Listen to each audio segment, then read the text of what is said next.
Welcome back to Jackson Square. Today we're going to be looking at TEK 6.5a, which says, I can represent mathematical and real-world problems involving ratios and rates using scale factor, tables, graphs, and proportions. So let's jump right into some ratio application problems.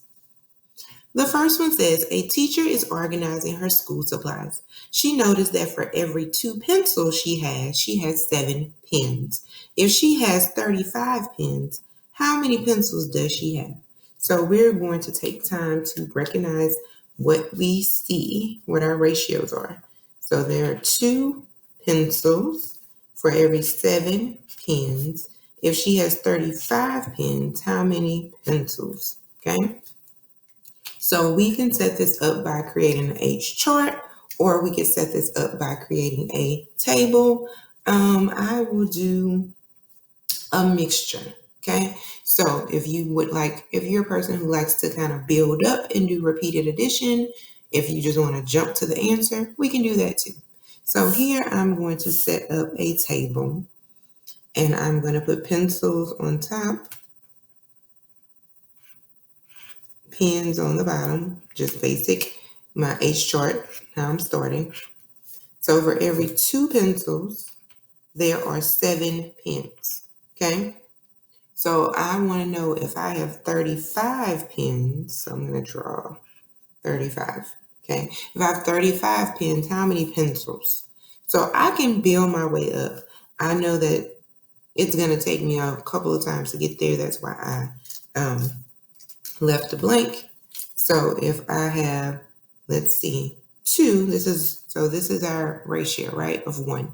So if I have 2 times 2 will give me 4, 7 times 2 will give me 14, 3 times 2 will give me 6, 3 times 7 will give me 21, 4 times 2 will give me 8, 7 times 2 will give me, 2.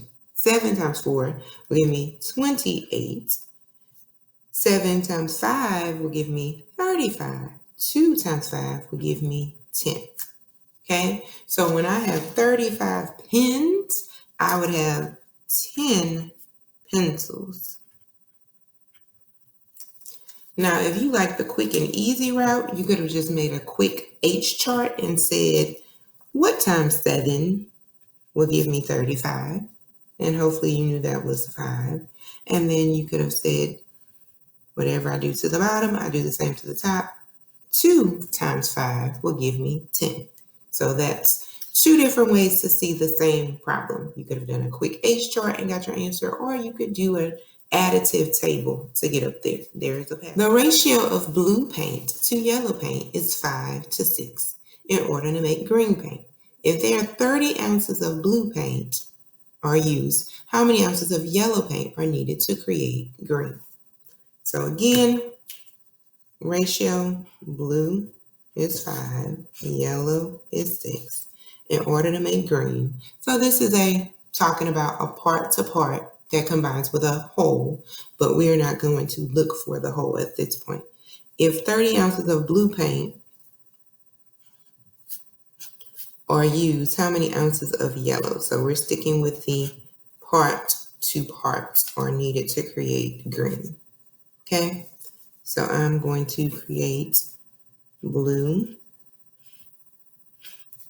to yellow is 5 to 6.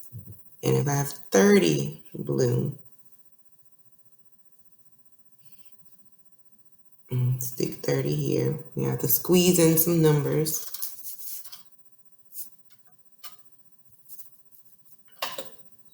Okay, so if you want to do it the quick way, you would say, what times 5 will give me 30? If you wanted to add it up, you would say, if this is 1, what's 2?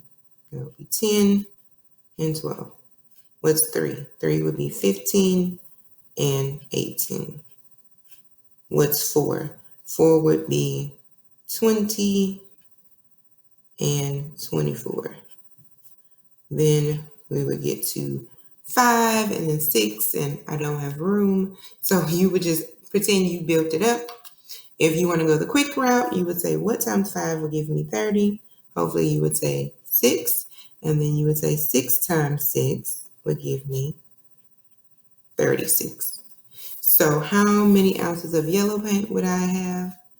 36 ounces. So hopefully you can see what I did. I ran out because I tried to squeeze it in, but you can go 5, 10, 15, 20, 25, 30, and then you would do the same thing and skip count by sixes to get up to the answer. So as long as you keep them in that same ratio, you keep adding, whatever falls underneath that 30 would be your answer to that problem. A recipe for fruit punch calls for 9 cups of grapefruit juice for every 4 cups of orange juice. If 60 cups of orange juice are used, then how many cups of grapefruit juice are used? So 9 cups of grapefruit juice to 4 cups of orange juice. If there's 60 cups of orange juice, how many grapefruit? So this round, I'm just going to do H chart. I'm not going to do the table that builds. And I'm comparing grapefruit to OJ. So I have 9 to 4. If I have 60 OJ, then how many 9? Okay, so then I have to find out what's a relationship from 4 to 60. So I can divide this and figure out 4 will go into 6 one time. 6 minus 4 is 2. Bring down my 0, that's 20. 5 times 4 is 20, so 15. Multiply. If I multiply 4 times 15, that will give me 60. Remember, whatever I do to the bottom, I want to do the same to the top. So 9 times 15, you can do side work.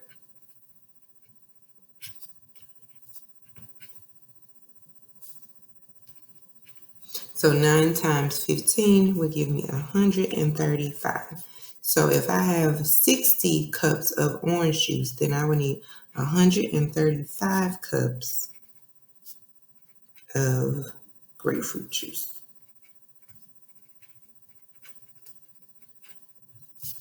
Okay. Then it says 3 lizards eat 63 grams of food each day. How many grams of food would you expect 5 lizards to eat? So we have 3 to 63 grams. And if we have 5 lizards, okay? So I'm going to set up my chart and I'm going to put grams on top because I'm thinking about this, and I'm going to put lizards on the bottom. So there are 63 grams eaten by 3 lizards. I want to know how many grams will be eaten by 5 lizards. Well, clearly, I do not see a way to get from 3 to 5, okay? There's no way I can multiply times 3. Nothing I can multiply times 3 to get 5, or nothing I can multiply or divide 3 by to get 5.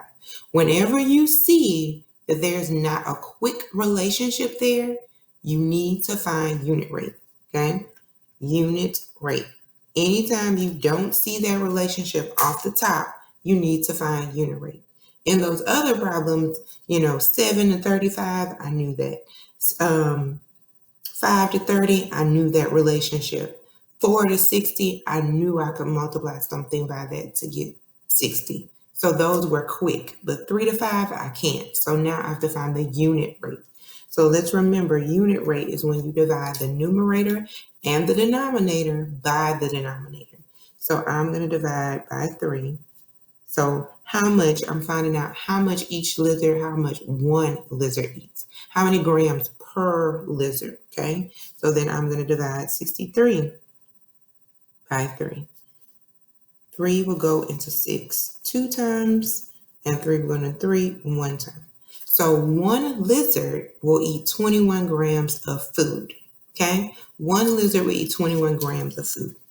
But now I see that I have my unit rate, because this is my unit rate. I can go from 1 to 5. So going from 1 to 5, we can see that, right? To go from 1 to 5, I will multiply by 5. Whatever I do to the bottom, I do the same to the top. So I will multiply 21 by 5. Do some side work, and I get 105. So if I had 5 lizards, they would eat 105 grams of food. Okay? So think about the charts, all of them that we did, and you always want to think about the numbers.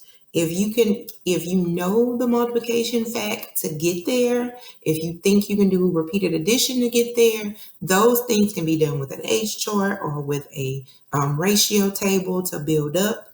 But if you don't see a direct connection, a direct relationship, you need to go for that unit rate. Because then when you have that 1, you can always multiply that 1 times that number, whatever you're trying to get to, right?